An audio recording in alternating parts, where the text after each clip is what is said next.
This story was experienced by me, my brother, who we'll call James, and my cousin, who we'll call Sam. Sam was staying 2 weeks with us because his parents were going to visit some family. We were all excited because it was a whole 2 weeks to hang out and have fun. So about 2 days in, our new dogs found this dead raccoon close to the road. We all thought it was roadkill until we flipped it over with a stick, and we saw that something had been eating on it. Now, it's not uncommon to find things like that, because there were coyotes out where we lived. But the thing that stuck out the most, the thing that bothered us, was that these raccoons are usually close to where the dunes are, so we don't really see them here. Yet here one was, partially eaten by something. We shook it off and kept on with our week. It was now Thursday, and it's been 2 days since we found that raccoon. We're riding our four-wheeler when James sees something in the ditch. It's one of our neighbor's chickens, and its throat was torn out. We threw it in the trash and told our dad. He immediately thinks that it was one of our dogs. Sam said no and that they were with us all night. He just replied that he was glad we cleaned it up, otherwise predators would come closer.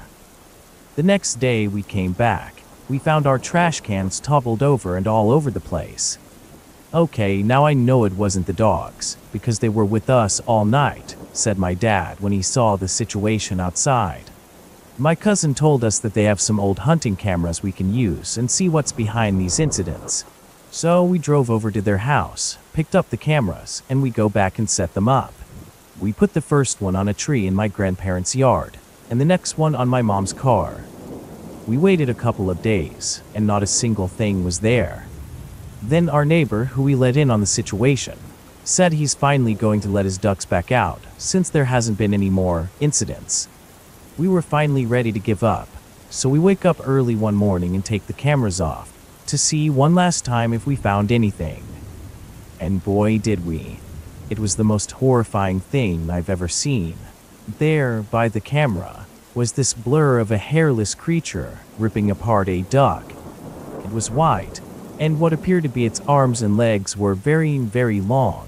We looked through the rest of the photos quickly and checked the other camera. There were a few pictures of what appeared to be the same creature.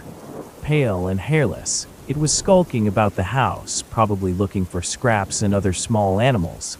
Being the courageous group of little boys we were more excited than afraid. So we decided to have a little bit of a camping trip and see this creature for ourselves. We set up a tent outside and asked our neighbor for a dead duck so we could trap it and kill it. I thought he was going to say no, but I guess the thought of actually catching this thing that's killing his ducks, he ended up giving us one, an already dead one. We waited for as long as we could outside, until we finally fell asleep. Eventually I wake myself up, thinking we're not supposed to fall asleep. It's close to 2:30 a.m. I wake everyone else up. We go and unzip the window of the tent so we can better hear and see if something's outside. Everyone's gathered round trying to be as alert as possible, drinking soda and juice, trying to not fall asleep. Finally, we hear this sound from where we placed the duck. I had a shotgun with me, and James has a flashlight. He shines it around the corner to see this thing eating, or should I say mutilating, the dead duck. I turn the safety off on the gun, trying to aim without making a sound, and I fired a shot toward the creature. Unfortunately, I missed. It turned around, and then it stood up. That's when I realized that this creature was far bigger than it appeared on the cameras. From this view, it looked like that duck would just be a bite-sized snack to it. It towered over us and must have been at least twice my height. Now I was scared. It let out this ear-splitting screech, and with what was left of the duck, it bolted down the road towards the dunes. Gathering my courage once more, we all hopped on the four-wheeler, and we chased after it. Before going off, I handed the shotgun to Sam so he could reload it and aim while I drove. I thought we were about to catch it, when it made a sudden turn and bolted up a dirt road. I follow as best I can, and I see the dunes in the distance. As they get closer, the creature gets further and further, until finally, we lost it. We searched for a while, looking up and down the road that's in front of the dunes, but there was nothing, not even a trace of the thing. But as we're returning home, going back down the dirt road, We all suddenly hear that familiar loud screech, and we look back. On top of one of the dunes was that beast. As we all watch, it turns and runs further into the dunes. The sight of it and the sound of it, it put chills down my spine.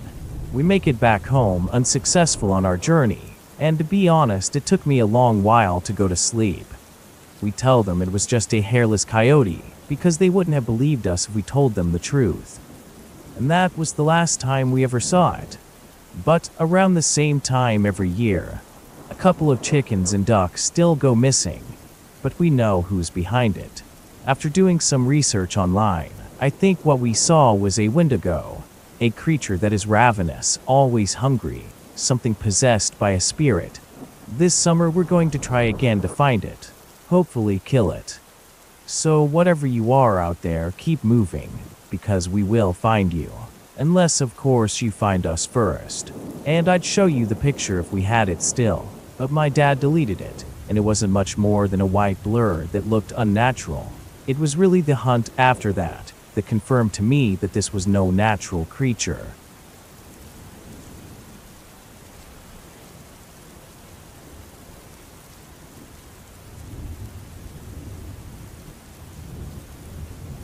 This happened to me last winter, and I still am not sure exactly what happened. But I do know it's the first time I ever experienced true horror. I'm 17 years old, and I'm a 3-year varsity letterman at my local high school. After a long swim season, our team won first place at the district swim meet, and our coach was extremely proud of our performances. Our coach was a really nice guy. He always promised us that if we made him proud at districts, he would give us a big reward. I was surprised to find out only a week later that this reward would be a mountain vacation for everyone on the team who was willing to come along. Our coach explained that his best friend owns a pretty nice cabin in the Rocky Mountains in Colorado. From what he told us, the cabin sounded huge and had several rooms for each person to sleep in, as well as 3 different floors. It took me some convincing, but I had my license, and my parents let me drive their old car halfway across the country to Colorado. I was no stranger to driving on very long road trips, so I was not concerned with how long it would take. I packed up my gaming laptop, my phone, my tablet, and a few other electronics I could listen to during the long drive. Then I headed northwest from my home state. This may seem like a strange thing for a school team to do, but most of us have been with Coach for years. Every one of us and our parents were on a come have dinner with us basis with our coach, and there was plenty of trust between us. I'll cut through the majority of the drive, since it basically consisted of 2 days of me sleeping at truck stops and peeing in rather filthy McDonald's bathrooms. It was about 8:30 in the morning when I reached the particular mountain the cabin was located on, and I pulled into the driveway to see several cars already there, my friends and teammates inside their vehicles, waiting for the coach. They told me that our coach would be there with the keys to the gate in half an hour. Then we could all go in. Less than half of the team was there anyway, and there were about 20 more teammates still on their way. An hour later, my best friends pull in. Let's call them Lee, Sam, Ari, and Brendan. Lee was and is my best friend. In fact, she's like a little sister to me.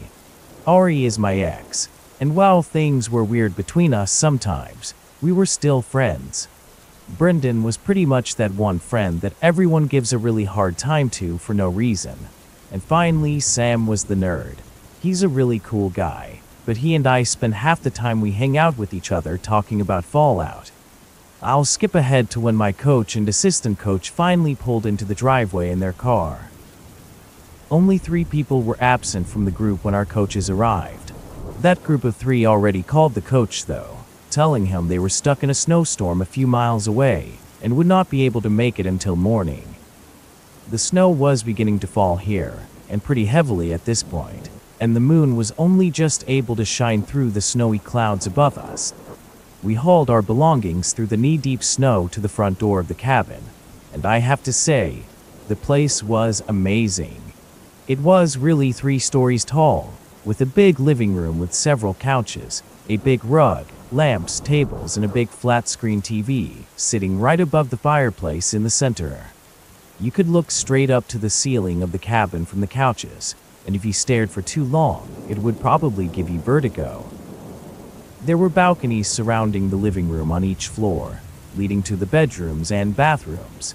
The older kids in the group, the seniors, claimed their bedrooms before any of us could. I may have been a junior back then, but the seniors outnumbered all of us. This meant that the rest of us would have to sleep in the living room. I had no problem with this, so I grabbed my blanket and made my bed on the couch closest to the fireplace, which conveniently had an outlet adjacent to it, which I plugged my laptop into. I watched a few YouTube videos for a while, then played some Battlefield. I drifted off well after everyone else did, around midnight if I had to say, and I let the crackling of the fire nearby lull me to sleep. I woke up, feeling extremely thirsty and very, very cold. Besides the thirst, I saw no reason for me to have been woken up. However, despite how cold I was, I could feel myself laying in a pool of sweat. It was disgusting. I had goosebumps all over my body, and I was paralyzed with fear for no apparent reason. No one else was awake in the room. It was still dark out, and the snow was piling up outside. I reached for my phone quietly, but when I tried to turn it on, the battery was dead. That wasn't right. It was at full charge when I drifted off, and I'd even left it on the charger. The next thing I noticed was that the fire was dwindling down, but still lit up the room ever so faintly. And that's when I heard it. A quiet creak coming from the kitchen. My brain told me it was one of my teammates getting a drink of water, like I wanted to do. But my body told me it was dangerous.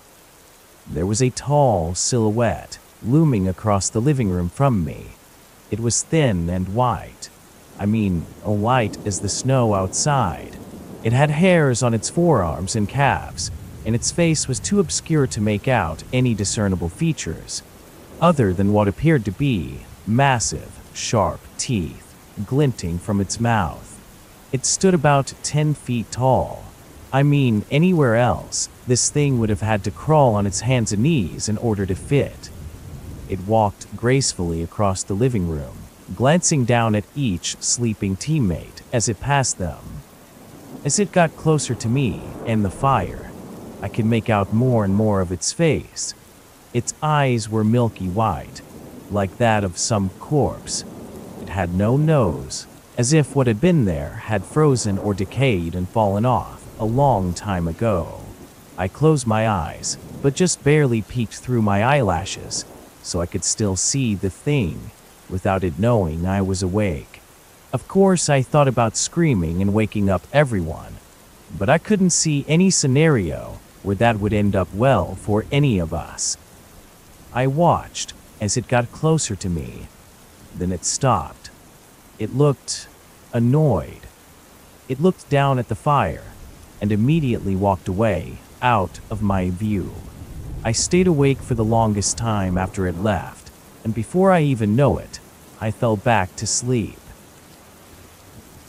When I woke up, I was not covered in sweat this time, or even leftover body odor for that matter, and my phone was fully charged. I chalked up the incident quickly to a nightmare, then went into the kitchen to greet my 3 teammates, who finally made it to the cabin earlier that morning. Me and my group of friends decided that we were going to go skiing down the homemade ski course, made by our coach's friends.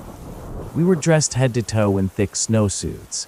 Me and Brendan ended up skiing down the same path together, while the others were separated by a fork in the path. Me and Brendan were doing fine for a while, until we saw the path end abruptly ahead of us, into nothing more than a wall of thick trees.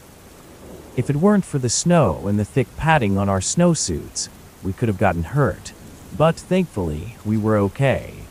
I suggested that we walk west, toward where the path split off to find the others, and then we could go back to the cabin together. But Brendan insisted that he could hear Lee calling us from the south. We did the dumbest thing ever then. We split up. I didn't hear Lee, and I just figured that Brendan's ears must have been ringing from that emergency stop we had to make. I was only walking away from him for about 3 minutes when I heard Brendan scream. It sent chills down my spine, but I did not hesitate to turn back and run toward the sound. I found Brendan lying face down in the snow, with a bloody scratch going down his back. Whatever did this pierced his thick snowsuit like it was warm butter. Seconds later, Lee and the others came through the trees, running to see what had happened. But there was no time to explain it all. We picked up our unconscious friend, and we began to carry him up the mountain for 15 long, miserable minutes. We found our coach reading a book on the deck, and right away he put Brendan in his car to take him to the doctor in town. We came along. An hour later, he was being bandaged up by a doctor at a local hospital. He said we were lucky it did not get infected, but Brendan would have to take antibiotics for the next 2 weeks just to be safe. I then asked the doctor what he thought it was, and he insisted it was a claw mark from a bear, but it was much deeper than any bear claw that he'd ever seen. The rest of the trip went without incident, but when I talked to Brendan about what attacked him, he took me away in private, then told me in very chilling detail. As I heard him explain it, I found myself unable to breathe. He said it was a tall, bony white creature, standing at about 10 feet. It had long legs and long arms that hung down to the ground. He told me that its claws were almost a foot long, that the last thing he could remember was the thing scratching his back, so he must have passed out from fear alone. After hearing this story, I couldn't find the courage within myself to tell him about my dream, which I now knew was more than some dream. After that trip to Colorado, I'm very glad to be far away from that place, far away from that thing, whatever it was. I'll be thankful if I never have to see it again. I truly believe there are things out there that are dangerous, things we don't know anything about yet.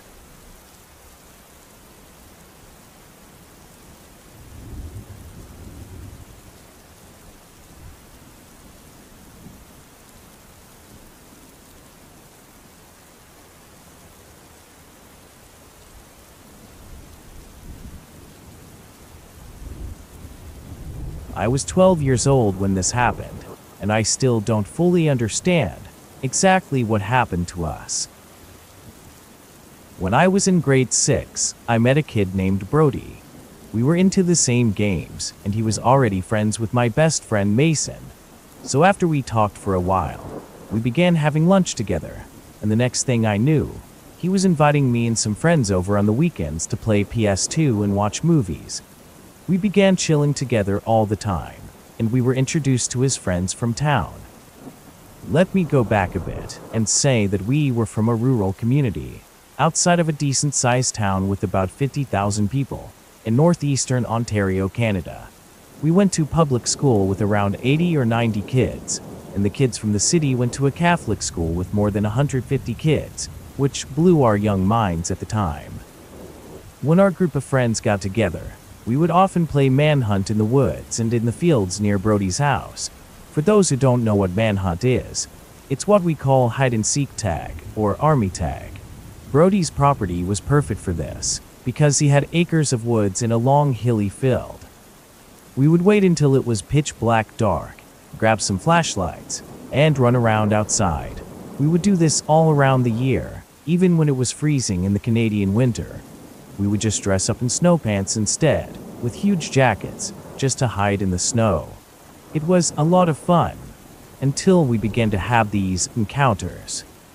The first encounter I had with this entity was the winter after I had started hanging out with them. There was 5 of us, me, Mason, Brody, and John and Travis, our city friends. We were bored one night and decided to go for a late night walk in the moonlight. It was so bright we didn't even need flashlights. In fact, the moonlight seemed always really bright at Brody's house. We walked for maybe 15 minutes before we came to a small clearing by a pond. There were large piles of grass and brush, buried by the snow, and we thought they may have been dens by some kind of animal, but we weren't sure. We were talking about God knows what, probably Call of Duty Modern Warfare 2 or something, when we could hear branches breaking nearby, probably a few dozen yards away. We stopped talking and looked around. We were assuming it was probably a coyote or a fisherman, or something like that, so we decided to walk back to his house to be on the safe side. On the way back, though, we heard the same noise continue to follow us, from about 24 yards now. Whatever this thing was, it was slinking through the brush quietly. You could only hear it if you really stopped and focused. We got scared from the noise, so we decided to loudly sing to try to scare it off. That may seem kind of silly or stupid, but we were scared back then, and remembered a presentation we saw once about bears. Apparently bears don't like loud noises, and you can use that to scare them off. Eventually, we got back to Brody's house, and we warmed up with some hot chocolate by the fireplace, still a little freaked out. When that next summer came, we all decided we were going to make a fort. At that house there was a strange phenomenon. In the woods at least, time seemed to pass slower. You'd go out for what felt like hours and hours, but apparently only a few minutes would pass. We found the foundation of an old cabin off the side of Brody's field, and we decided to dig up where the doorway once stood. We ripped up old piles of logs that once made up the threshold of the place. This is what I think angered whatever spirits or entity was there. That same summer, we were all standing in Brody's front yard in the dark, just talking about either what we were going to do that night, or what we had done all week. Whatever the case was, we were standing there and chatting, when we looked around and noticed Travis had disappeared. Now, Travis did stuff like this all the time. He would hide when nobody was looking, and he'd make us look for him. I remember thinking it was annoying, but still a little funny, just because of how childish it was. So we split up in groups of 2, me and Mason and Brody and John. We went down to the field, and the other group checked the woods. Mason and I were walking down the field, scanning the area with our trusty LED flashlights, yelling things like, "Oh, come on, Travis," and "Quit being an idiot and just get out here." We walked for a few minutes before we saw what appeared to be our friend, lying face first in the grass. He had on a brown or black sweater, and they had brown hair, just like Travis. So Mason yelled at him, "I see you, Travis, come on," and we started to run over to him. What appeared to be Travis got up and bolted into the woods, vanishing as soon as he hit the underbrush. That second, we then heard Brody and John yell at us, "We found him!" This was weird. We went back to the house nervously. Brody went on to explain that Travis was hidden between the car and the truck, and they said when they found him, he was joking about how we walked right past him and never even saw him. We asked him if that was him in the field, and he said it couldn't have been, because he would have been able to run like 300 meters a second to do that. Needless to say, we were pretty shaken up by that experience. One day we were outside the following winter, so it was about a year after we were followed by that thing. We were standing outside to get away from a party inside that was running long and was honestly painfully boring. We were standing on the dirt road when all of a sudden, our friend who had an insulin pump started complaining about it not working. I began to reach into my pocket and tried to use my flashlight that was in the bottom of my walkie-talkie, but it didn't work either. After about a minute of tinkering with this stuff, my walkie-talkie and her pump began working again, followed by this loud bang of a rock hitting the stop sign at the end of Brody's driveway. We all jumped when we heard it. Then we shone our flashlights at it, and saw it was shaking from the impact of whatever was thrown. We all ran back inside, scared to death of what had just happened. The final experience I had with this spirit was in the spring or fall. I can't quite remember it exactly. I know it was raining a lot that day, and it was very warm outside, warm enough that you didn't need a jacket. Me and Mason were at Brody's house once again, chasing him around with a foam Nerf sword. He ran out the door at one point, and we soon lost sight of him. So we ran down the road, looking for him, when we suddenly heard bushes shaking. We could see the rustling underbrush in the ditch down towards the field. So we hopped into the trench and began yelling for Brody to come out, so we could wail on him with the sword. We looked all around the brush to find him, but then the rain began to come down harder, and it was probably about 9 p.m., so it was too dark to keep going. We decided to go back inside and wait for him to come back. When we got to Brody's house, we saw him sitting in a chair beside his house. He said he turned the corner to fake us out, and he apparently went right back to the door. So he'd been there the whole time. We thought this was weird because of what we heard in those woods. The rain was pouring, and Brody told us he was going to go and have a shower inside. Mason said that we were going to stay out and enjoy the rain a bit longer. So me and Mason stood on the road, looking straight ahead towards a big hill that was right before his house. An extremely thick fog began to roll in, and we thought it was neat because it looked like some horror film. I looked at Mason and noticed he was staring deeply down the road, intently. I followed his gaze, and then I saw the single most terrifying thing I've ever seen in my life. It was the figure of a man, a tall, dark, bluey-black silhouette. It was slowly walking towards us and was only 200 yards away. Whatever this was, it was at least 7 feet tall, and its limbs were incredibly thin. It didn't seem naturally possible. I turned to Mason, and I said something to the effect of, "Do you see that?" And he nodded. "The shadowy thing coming right towards us?" He nodded again. "Come on, we need to go back inside," I said. All the while, I had this disgusting, warm, nauseous feeling in my gut, and I wanted to just get out of there. Mason just kept staring. The thing had disappeared to the bottom of the hill, but I knew it was still coming. It was just out of our view. I told Mason we had to go, but he still would not budge. I grabbed him by his arm and forced him towards the door. I remember him saying, "No one's ever been killed by a ghost." But I told him, "I don't want to be the first, if that's what it really is." We finally ran back inside, and the fog enveloped Brody's whole yard, and he couldn't see a thing outside. Brody moved soon after that, and we hadn't been back since. I'm usually skeptical, and have no explanation for what we saw that night. This was probably 6 years ago, so I don't remember everything. But all of these events were impossible to completely forget. I don't know what's in those woods, if it's an evil spirit, a demon, or the Wendigo. I'm not sure. But I know that it doesn't like people.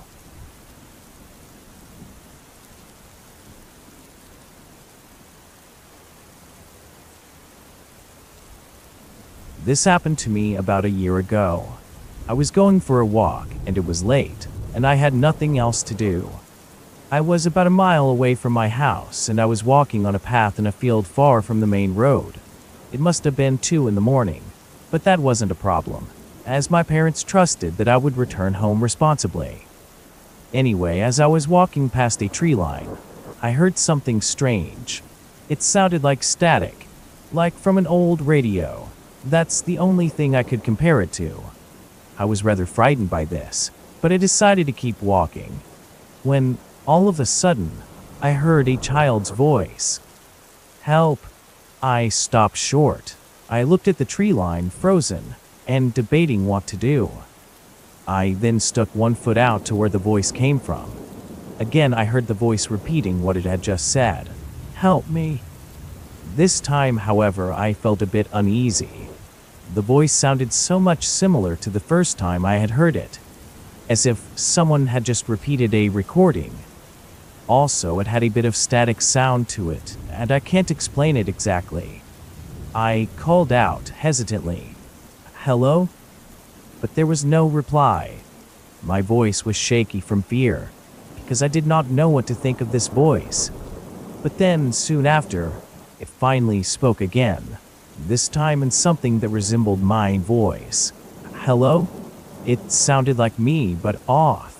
It was the same tone, same inflection, except there was the same static noise behind it. It said it again, same exact tone from the first time. I backed up a bit now, terrified after what I just heard. I turned, and I began to walk away in a fast pace. That's when I heard a branch snap behind me, and instantly, I stopped. I looked back and saw a deer, of all things.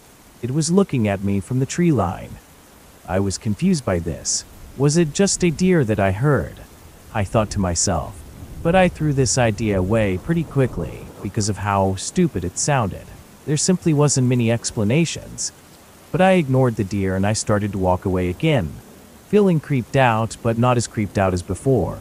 Maybe I really had just misheard the calls of a deer. So I went on my way again. I walked for not even a minute, and then I heard something behind me once more. I quickly turned to see the same deer standing on the path. Now that it was out in the open, and what moonlight there was shone onto it, I saw it very clearly now. I saw very obviously that whatever this was not a deer. It did have the head of a deer though, but the body looked like a human slumped over on all fours. The ribs were slightly showing, as if it had been attacked. It took me a second to realize just how big it was. If it were a person, they would have to be huge. I stood there frozen, petrified at the sight of something that couldn't be normal or natural, or even real for that matter, and I thought it was huge before it stood up, because as it got up on its hind legs, I saw how big it truly was. The thing towered over me, at over 7 feet tall. It stood perfectly like a human would, and I tried to think of the situation logically. My assumption was that this was a tall person trying to scare people, that they were just in a suit or something. But the head was too real, eyelids blinking over dead-looking eyes. I stared at this thing for what felt like forever, and I had no idea what to do. I finally decided to take a step back, but as I did, the creature took a step forward without even making a sound. The fact that it could move so quietly, it was horrifying. I wondered how long I had been watched by this thing and never even knew it. I was frozen again, scared to even make a noise. And then, suddenly, the thing said to me, "Hello?" Exactly the way it had said before. I was so scared by then, so afraid for my life. I was crying and shivering. I was thinking to myself, how could this thing speak? Then I did something I didn't mean to do, something I think my body forced me to do out of fear. I asked the creature, "What are you?" It was silent for a moment. I watched in suspense as the creature blinked one eye on the left, then the eye on the right, before finally making another sound. "What are you?" Again, it was what I said, except off. I could feel little rivers of tears flowing down my face. I thought I was going to die. There was no way this creature would let me live. I wanted to run or something, but my body simply would not allow me. So I stayed in that same position for what seemed like hours. Then, finally, for no reason, the creature walked away, back into the tree line, each step making no noise. This was terrifying to witness, something so big, walking on 2 feet like a person, disappearing out of sight. As soon as I could see it no longer, I ran as fast as I could quickly down the path back home. I was so sure that I'd get home no problem, but I was wrong. I heard a branch break, and I started sprinting harder, not knowing what was going to happen to me. I started to see the main road, and my house was finally in sight, but it was very far away still. Then, in the woods right next to me, I heard the most deafening, disturbing scream. It seemed to come from above me, as if the thing was climbing and jumping through the trees, keeping pace with me with ease. When I got onto the road and got a few hundred feet from my house, all the noises suddenly stopped. I looked back over my shoulder, and I saw it standing there, in the middle of the road, just staring at me, right before I turned to continue running. I heard it loudly say, "Hello," again in my voice. But after that, it never followed me, and thankfully that was the last time I ever saw it, the last time I even heard it, and honestly, I feel lucky to be alive.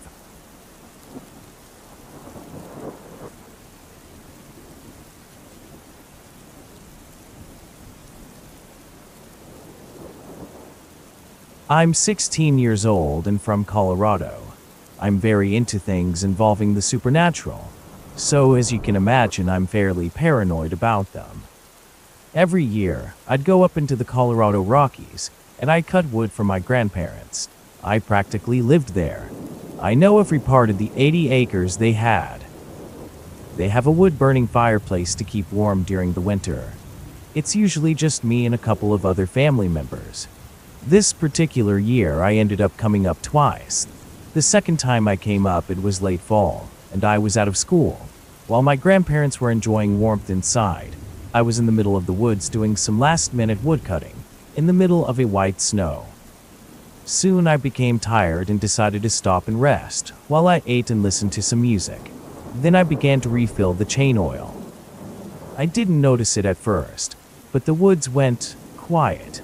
What little wildlife was left had become silent. I stopped what I was doing, and I decided to listen to this nothingness. That's weird, I thought, sitting in the bed of my truck. And that's when I heard something. Unless you hear it yourself, it can be difficult to give you the proper description. But if I had to, I'd say it was like a cross between a black bear and a wolf. I completely froze when I heard it, and I continued to listen to the forest, and nothing else came. I knew full well that this shouldn't have been some black bear. I quickly loaded everything up, and I left back to the cabin. Throughout the night, that weird silence never returned. All I could hear was the normal wildlife. Coyotes mainly. Their yips as they caught their prey was oddly comforting out there in the woods. The next day, I went out to cut wood around 7ish, and the sun had mostly set behind the snowy clouds. But today I grabbed my dad's .38 revolver, and I placed it in the cab of the truck, just for safety reasons. I began cutting. At least an hour into my cutting, I ran out of gas and decided to stop and eat a little bit. Then I had noticed how the woods went quiet again, just like the previous day. It was so strange, it made my stomach turn. I slowly grabbed the gun and decided to look around.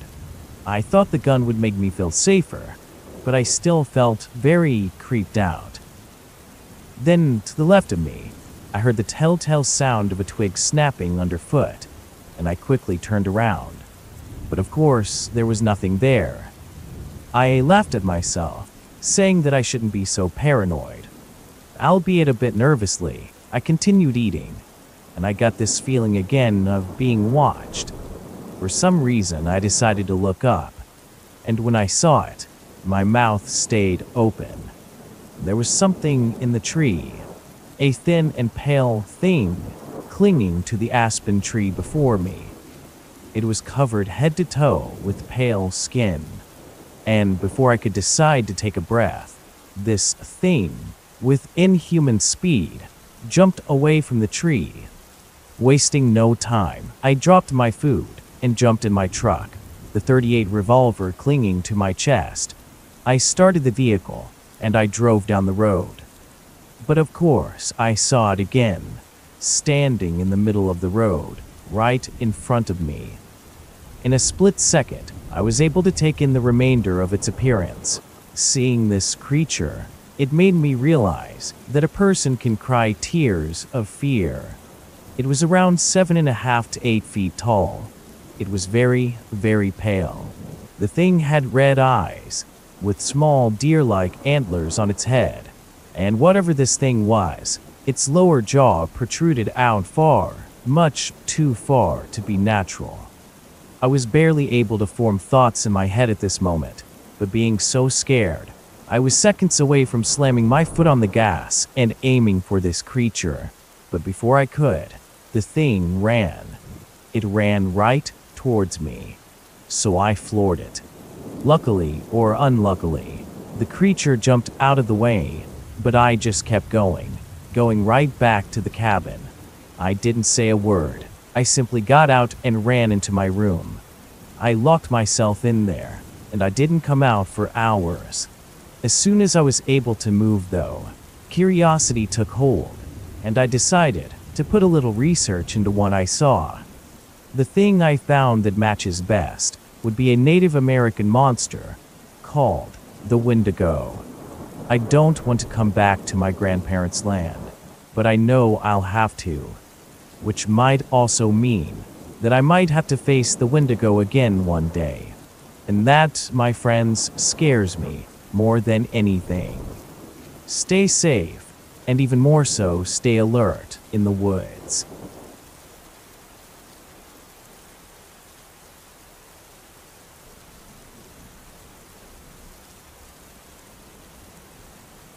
I was born and raised in Minnesota my entire life.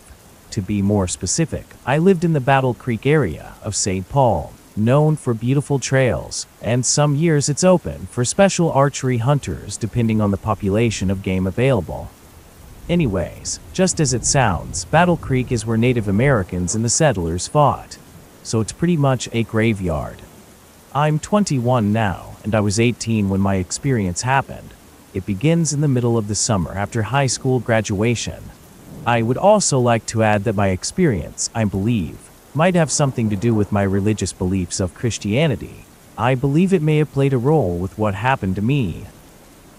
After high school, I was baptized, and I believe that this was a test of my faith. I always take my tiny Pekingese out for conditioning.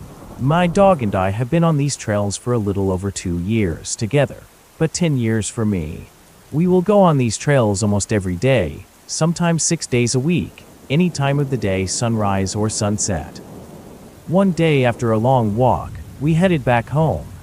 That night, after letting my dog, named Snow, outside for her last bathroom break, I went out to lock my pigeon coop up and bring in the dog. She ran inside ahead of me like always. While proceeding towards my house, I felt the atmosphere suddenly change around me. It was very eerie. The wind was suddenly wild. You could hear it shuffling past the leaves in the trees above. Nearby, my neighbor's husky was staring at me as it ran inside in a panic. I had never seen it act like that. I, being myself, I wasn't easily frightened. I was only a little bit spooked, and I kept up my walking pace all the way back inside. After my shower and after reading some of the Bible, I hit the haystack. I was suddenly awakened in the middle of the night to what felt like my 2 arms being yanked out of bed hard. Terrified, I woke up my parents, though they sent me back to bed saying that it was just a nightmare. So instead of sleeping alone, I went to my brother's room and spent the night there. For the next 2 weeks, I was terrified to go back into the woods, or even do my usual daily things without thinking about what happened, or possibly getting possessed of all things. Maybe I was paranoid, but this was the first time something so creepy has ever happened to me. I wanted to know what grabbed me. I wanted to know if it was going to happen again. Suddenly I found myself without an appetite at all. I just wasn't hungry anymore. Over the course of a month, this sudden loss of hunger made me lose 20 pounds. My parents were really worried, so they had me speak with the pastor of my church. We got into the conversation, and I told him about the tug I felt that night. He left me with encouraging words that helped me a lot. I tried to force myself to eat more, and I began to start reading my Bible, and I became myself again. But on the very last day, I said my prayers and wondered to myself if God allowed these events to happen to me as a test of my faith. The next moment when I opened my eyes, I saw a human-looking figure, but where his head should have been, he had the skull of a deer. Its bony antlers stretched up almost to the ceiling. It was in my bedroom with me. On the opposite side I was. It stood about 6 feet tall, 5 inches over my height. It began to approach me. I shut my eyes for a few seconds. Goosebumps covered my body. I began to shake and panic. but I said a quick prayer, again and again, hoping that this wasn't real. And when I opened them again, the room is empty. That was the very first and last paranormal experience I've ever had. I don't fear the paranormal anymore, but these experiences will always be with me for the rest of my life. I just never thought I'd see something so unnatural, something straight from a nightmare, and I thank God I wasn't hurt that night by that figure in my room. I haven't been in the woods much since, and I've moved a bit closer to the cities, but every other month I return to walk my dogs. After listening to this channel, I think I finally found my answer to what this creature may have been. I think it was a Wendigo spirit, an insatiable demon from Native American folklore. That would explain my loss in weight. I'm just glad that I got rid of this demon, or else I don't know what would have happened to me.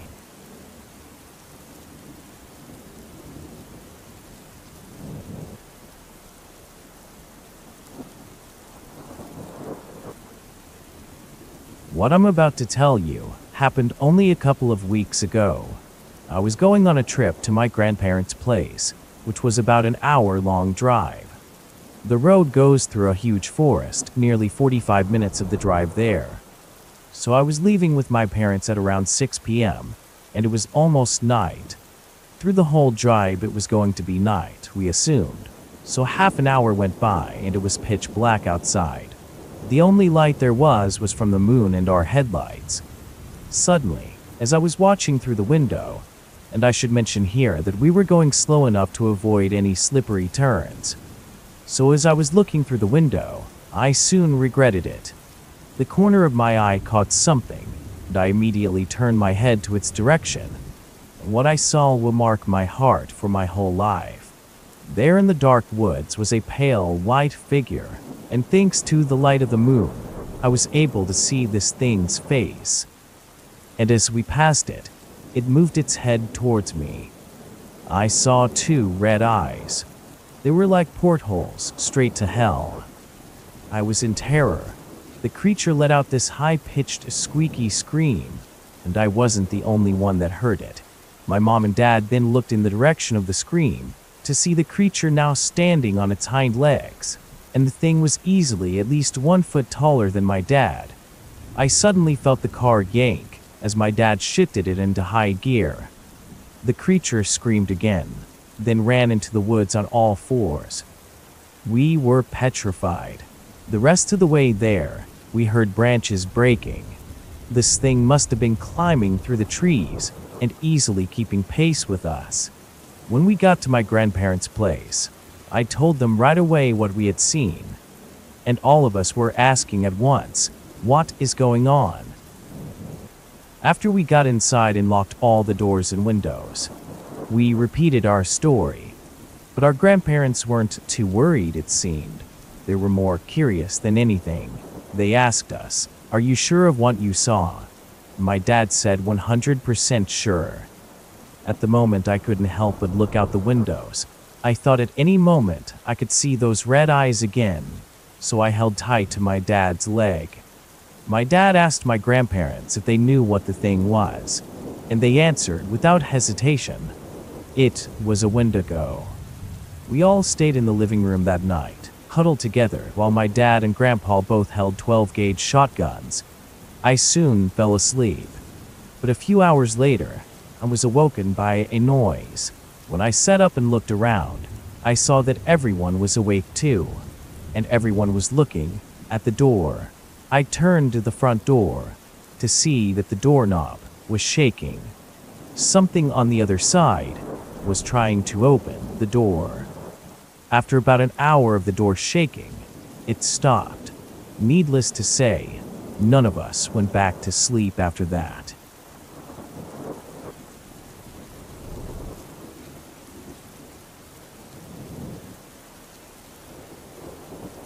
So this happened a couple of years ago, when I lived in the middle of the woods in an old house. Everything was fine for a couple of years, until one night my dog Bonnie started barking at the window. At first I thought nothing of it, until she began to growl and bark aggressively. As we were in the middle of nowhere, the sight of this made me a little on edge. She never acted like that when she saw your typical woodland creatures. No, with that behavior, there was something more. After several minutes of this, being unable to calm her down, I realized that I should see what she's barking at, and what I saw terrified me. Outside, there was a little girl in a white shirt. She had long black hair, and her eyes were like a yellow color. I immediately went downstairs to lock the doors. I know, right? Locking the doors from a little girl. But I'm telling you, this didn't feel right. Even my dog seemed to be scared of what only looked like a little girl.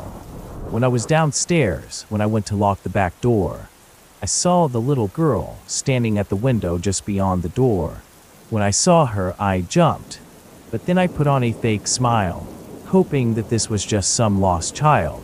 I was even about to wave and say something, when suddenly my fears were confirmed, because as she began to try to open my door, I noticed that there's something wrong with her face. Whoever she was, whatever she was, it was inhuman. She had dull, yellow eyes. Her arms were long and bony, and her fingernails were sharp and to a point. Now as I stood there defenseless and dumbfounded at the sight, trying to rationalize what I'm seeing, my dog jumps at the door, barking and snarling in the girl's face. Whatever it was outside, it jumped back at the sight of the dog. Bonnie is a 5-year-old pit bull after all, and she looks as powerful as she is. Startled, the girl falls back outside, so I run to the door and lock it before she can try to open it again. But when I looked back out the window, that little girl was gone, and what was there, what remained, was a tall, far from human creature with skinny arms and legs. Its skin was pale and seemed to be rotting. Then it seemed to grin at me before running off into the woods. For the next 2 weeks, I've been hearing howls, screams, and screeches from the woods. I don't know what to do, and I hope it doesn't come back. This was by far the most terrifying thing I've ever seen, and I can't help but wonder in morbid curiosity, what would have happened if my dog had never seen the girl? If she would have just walked inside the unlocked door, would I even still be around today? Or would I just be another missing person in the woods?